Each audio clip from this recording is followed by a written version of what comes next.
స్కూళ్లు కట్టడానికి, మీ కుటుంబాల కోసం పార్కులు కట్టడానికి, లేదా ప్రజల అవసరాలకు వినియోగించే హాస్పిటల్ కట్టడానికి, వాటికి వినియోగించాల్సిన స్థలాన్ని ప్రైవేట్ వ్యక్తులకు దారాదత్తం చేస్తుంటే చూస్తా ఊరుకోవడం అనేది భవిష్యత్ తరాలు కూడా క్షమించరాని నేరం అవుతుంది. దయచేసి మీరు కూడా కలిసి రావాలి ఈ పోరాటంలో అని చెప్పి ఇక్కడ ఉన్న మా కార్మిక అన్యులకు కూడా నేను తెలియజేస్తూ, ఇదే కార్యక్రమాన్ని పురస్కరించుకొని మా పార్టీ కూడా రౌండ్ టేబుల్స్ కూడా ఏర్పాటు చేస్తుంది. అఖిలపక్ష మీటింగ్లు కూడా ఆర్గనైజ్ చేస్తాము. దానిలో కూడా అందరూ కూడా పాల్గొని వారి మద్దతు తెలియజేయాలని చెప్పి కోరుతూ, ఇవాళ ఈ ప్రాంతంలో ఇంకా పారిశ్రామిక వాడలో కూడా పోయి ఇంకొంతమందిని కలుస్తాము. ఇతర వాడల్లో కూడా ఇవాళ మా బృందాలు తిరుగుతున్నాయి.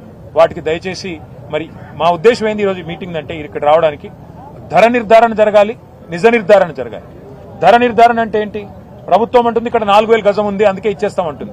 ఇప్పుడు మా ఇక్కడికి వస్తే తెలిసింది 1,00,000 ఉందా 1,50,000 ఉందా? ఇక్కడ 1,00,000 పైనే ఉంది తప్ప 1,00,000కు తక్కువ లేదు గజం. అంటే ఎకరం 50 కోట్లకు తక్కువ లేదు. మరి ప్రభుత్వం ఎకరం ₹1,00,00,000 ఇస్తా అంటున్నది. ఇది న్యాయమా? ప్రజలు ఆలోచించాలి. ఈ ప్రాంత ప్రజలు ముఖ్యంగా పూర్తి స్థాయిలో దీన్ని అర్థం చేసుకోవాలని కోరుతాం. పాలసీ తీసుకొచ్చింది, దాని ప్రకారం మేము ఇస్తాం. ఇది కూడా మేము ఇస్తున్నది కూడా వాళ్ళ లీజ్ భూములు కాదని ప్రభుత్వం పదే చెప్తుంది. గ్రిడ్ యాజమాన్య హక్కులు అంటే ఎవడిచ్చాడు యాజమాన్య హక్కు? ప్రభుత్వమే కదా. ఎవరు సేకరించారు ఈ భూములు? ప్రభుత్వమే కదా.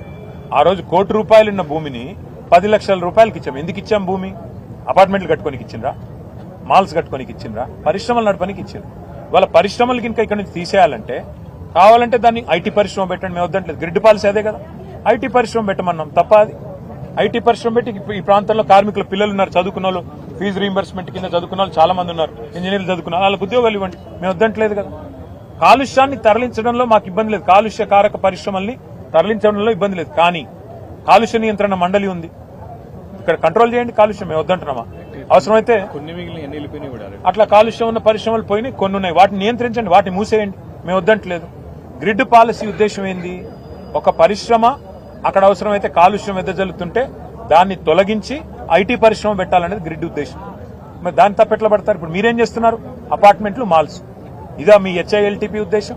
అందుకే పరిశ్రమ స్థానంలో ఇప్పుడు రెడ్ కేటగిరీ ఇండస్ట్రీ ఉందనుకోండి, గ్రీన్ కేటగిరీ ఇండస్ట్రీ నడపండి. ఎవరొద్దన్నారు? గ్రీన్ కేటగిరీ అంటే కాలుష్యం లేని పరిశ్రమ నడపండి. కార్మికుల పొట్టగొట్టిన వాళ్ళు గారు మీరు. ఇక్కడ ప్రాంతంలో ఎకనామిక్ యాక్టివిటీ ఉంటుంది, ప్రజల ఆస్తి సురక్షితం. నేను ఇంకొక మాట అడుగుతాను, మీరు చెప్పండి నాకు. ORR ఉంది 160 కిలోమీటర్లు, దాన్ని మేము కేవలం లీజ్కి ఇచ్చాం మా ప్రభుత్వం. నువ్వేం చేస్తున్నావు? ఇప్పుడు శాశ్వతంగా దారాదత్తం చేస్తున్నావు 9,300 ఎకరాలు. మీరేమన్నారు రేవంత్ రెడ్డి గారు ఆ రోజు? 1,00,000 కోట్ల ORR ఇచ్చేసినారన్నారు. మేము లీజ్కి ఇచ్చినాం స్వామి, అది మళ్ళీ వస్తుంది, లీజుకు పోయింది మళ్ళీ ఇంకొక వస్తుంది. నువ్వేం చేస్తున్నావు? 5 లక్షల కోట్ల విలువ చేసే ఆస్తిని ప్రైవేట్ వాళ్ళకు శాశ్వతంగా రాసిస్తున్నావు. ఇప్పుడు మరి ఆ రోజు 1,00,000 కోట్ల ORR అని మాట్లాడి అది లీజుకి ఇస్తేనే గగ్గోలు పెట్టిన రేవంత్ రెడ్డి ఇలా 5 లక్షల కోట్ల భూములని ఎవడబ్బసొమ్మని శాశ్వతంగా రాసిస్తున్నాడు. ఎవడి ప్రయోజనాల కోసం రాసిస్తున్నాడు? కార్మికుల ప్రయోజనాలకా, పేదవాళ్ల ప్రయోజనాలకా, హైదరాబాద్ నగర ప్రజల ప్రయోజనాలకా? నేను మళ్లీ చెప్తున్నా, నిర్ద్వందంగా చెప్తున్నా, గుర్తుపెట్టుకోండి. మేం డిమాండ్ చేసేది ఈ ప్రభుత్వాన్ని 9,300 ఎకరాల్లో ఇందిరమ్మ ఇండ్లు కట్టండి, 9,300 ఎకరాల్లో పార్కులు కట్టండి, యంగ్ ఇండియా స్కూల్స్ అన్నారు కదా, ఒక్కొక్కటి 25 ఎకరాల్లో అంతర్జాతీయ ప్రమాణాలతో అవి కట్టండి. కాలనీ ప్రజలకు కూడా ఉపయోగపడే విధంగా, బస్తీ ప్రజలకు కూడా ఉపయోగపడే విధంగా, పిల్లల కోసం పచ్చదానాన్ని మరి కనిపించే విధంగా పార్కులు కట్టండి, హాస్టల్స్ కట్టండి, స్పోర్ట్స్ స్కూల్స్ కట్టండి, స్పోర్ట్స్ స్టేడియంలు కట్టండి. వీటికి మేము వ్యతిరేకం కాదు కదా. వాళ్ళు హైదరాబాద్ లో 1,00,000 మంది ప్రజలు మీ ప్రజాపాలన పేరిట దరఖాస్తులు పెట్టుకోమంటే 1,00,000 మంది ప్రజలు డబుల్ బెడ్రూమ్ ఇళ్ల కోసం, ఇందిరమ్మ ఇళ్ల కోసం దరఖాస్తు పెట్టుకున్నారు. 2 ఏళ్లలో మీరు ఒక ఇల్లు కట్టలేదు. కట్టండి. ఇక్కడ ఈ జాగాలు తీసుకొని కావాలంటే ఏదైతే ఫ్రీ జాగా ఉందో తీసుకొని కట్టి అదే కార్మికులకు ఇవ్వండి, మేము వద్దంటలేదు కదా. కనీసం కార్మికుడు నష్టపోతుంటే ఇళ్లన్నా ఇస్తే సంతృప్తి పడతాడు కదా. అవేవి కాదు, పారిశ్రామికవేత్తలకు దారాదత్తం చేస్తామంటే బరాబర్ కొట్లాడుతుంది, అందులో అనుమానం లేదు. ఇల్లు పాలసీపై బీఆర్ఎస్ దుష్ప్రచారం చేస్తుంది. 9,300 ఎకరాలని చెప్పి కేవలం 4,500 చేంజ్ ఎకరాలు మాత్రమే. సరే, వాళ్ళు అనుకున్నట్టు 4,700 అనుకుందాం. నేను అడుగుతా, అదే ఎవడబ్బ సొమ్ము? రేవంత్ రెడ్డి అయ్యే సొమ్మా? ప్రజల సొమ్మే కదా. మేమనేది నా 4,700 అనుకుందాం నువ్వు చెప్పినట్టు. మరి దాన్ని వెనక్కి తీసుకో, స్కూళ్లు కట్టు, కాలేజీలు కట్టు, ఇండ్లు కట్టు, పార్కులు కట్టు, బస్ స్టాపులు కట్టు. వాళ్ళెవరో మాల్ కట్టుకుంటా అంటే, వాళ్ళెవరో అపార్ట్మెంట్లు కట్టుకుంటా అంటే ప్రైవేట్ వాళ్ళు. అది ప్రజల సొమ్ము స్వామి. ఆ భూమిని చౌక ధరకు పరిశ్రమలకు ఇచ్చింది ప్రభుత్వాలు, గతంలో ఉన్న ప్రభుత్వాలు ఇచ్చినాయి. మరి నువ్వెందుకు దాన్ని ఫ్రీగా వాళ్ళకు ఇచ్చేస్తున్నావు?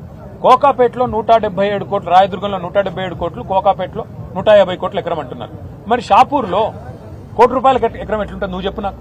తమ్ముడు నువ్వు చెప్పు, నీకు 4,000 రూపాయలు గజం ఇస్తే నువ్వు ఇక్కడ కొనుక్కోవా ప్రభుత్వం? నువ్వు కూడా కొనుక్కుంటావు కదా. నేను అనేది అదే, నీకు 4,000 రూపాయలు గజం నీకు ఇవ్వరంట, ఆయనకి ఇవ్వరంట. పారిశ్రమాలు నడిపే పారిశ్రామికవేత్తలకు మాత్రం 4,000 రూపాయలు గజం ఇస్తారండి. ఇది ఎక్కడ న్యాయం? ఇప్పుడు నువ్వు అపార్ట్మెంట్ కడతానంటే, ఇల్లు కట్టుకుంటాను నాకు సార్ ఇల్లు లేదంటే ఒక 50 గజాల స్థలం ఇవ్వమంటే ప్రభుత్వం స్థలం ఇస్తుందా? ఇయ్యదు. ఇంకా హైడ్రా వచ్చి కూలగొడుతుంది. మేము అనేది అది. పేదవాడినేమో గుడిసెలకు వెళ్ళి తీసి అవతల పాడేస్తున్నావు హైడ్రా పేరిట, పెద్దవాళ్లకు మాత్రం 9,300 ఎకరాలు కట్టబెడుతున్నావు. ఇది ఎక్కడ నీతి? ఎవరి కోసం చేస్తున్నావు? ఇది 5 లక్షల కోట్ల కుంభకోణం కాకపోతే మరి ఏంది? నీ తమ్ముళ్ళు, నీ చుట్టూండే రియల్ ఎస్టేట్ బ్రోకర్లు వాళ్ళందరూ కలిసి ఈ భూములను అగ్రిమెంట్లు చేసుకుంటున్నారు. 6 నెలలుగా నడుస్తుంది ఈ దందా. ఇలా పాలసీ బయటకు వచ్చింది, ప్రభుత్వం గింగిరాలు పడుతుంది. ఇప్పుడు పాలసీ ఎట్లొచ్చింది బయటికి ఎట్లొచ్చింది? నీ దోపిడీ ఆపనికి ఎవడో తెలంగాణ బిడ్డ నిజాయితీ గల్లోడు గుండె ధైర్యం ఉన్నాడు బయటికి చెప్పిండు. తప్పే ఉందా అందులో? అంటే నువ్వు దోపిడీ చేస్తుంటే అడ్డుకుంటే నీకు నొచ్చినది చెప్పు. అసలు ఎందుకు దోపిడీ చేస్తున్నావు దాని మీద చెప్పు. అసెంబ్లీ పెట్టు, లేదా అఖిలపక్షం పెట్టు, మాట్లాడతాం మేము కూడా వచ్చి. మేము దోపిడీని బయట పెడితే నిన్ను దోపిడీని ఆపినందుకు నీకు బాధ అవుతున్నది. మేము స్పష్టంగా సూటిగా ప్రశ్నలు అడుగుతుంటే దానికి సమాధానం లేదు ప్రభుత్వం దగ్గర.